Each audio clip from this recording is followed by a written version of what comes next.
madame, bienvenue aux méditations quotidiennes au féminin. Aujourd'hui, une source inépuisable. Dans 1 Timothée 4, verset 13, on lit « Jusqu'à ce que je vienne, applique-toi à la lecture, à l'exhortation et à l'enseignement. » L'auteur chantait cette chanson à son fils aîné quand il commençait à peine à lire. « Dans les livres, tu trouveras le trésor du savoir.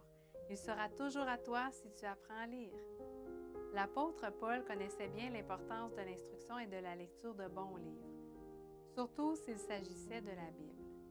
En tant que femmes chrétiennes, nous devons maintenir notre esprit occupé à de bonnes choses. Les livres inspirés par Dieu sont les meilleurs pour le bon emploi de notre temps. Pourtant, de vastes connaissances théoriques ne valent rien sans les compétences nécessaires pour les mettre en pratique. Avoir un bon livre sous la main est important parce qu'il peut influencer notre conduite. Mais si nous ne l'ouvrons pas, si nous ne le lisons pas, si nous ne laissons pas sa sagesse produire des changements en nous, nous perdons notre temps. Et pourquoi ne pas le dire, notre vie?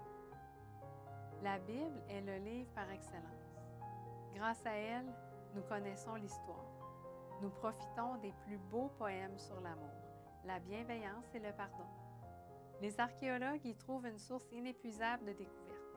Le géographe sonde le mystère d'un monde divisé en continents et recouvert d'océans, de plages et de toutes sortes de reliefs. Et le pécheur, il y trouve la source du pardon. Et l'affligé, il y trouve le Dieu qui essuie toute larme. L'endeuillé y trouve la résurrection et la vie. L'âme égarée retrouve son chemin. Et pour toi, que signifie le livre de Dieu? Prends-tu le temps de méditer ce que le Seigneur a laissé par écrit afin que tu jouisses d'une vie abondante? La Bible est une merveille pour celles qui en font leur principal repas.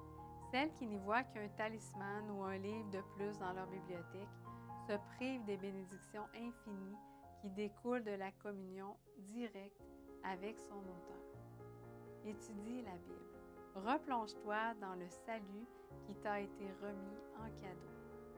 Ne laisse pas passer un seul jour sans lire à la source inépuisable de la vie. Bonne journée dans le Seigneur et à demain.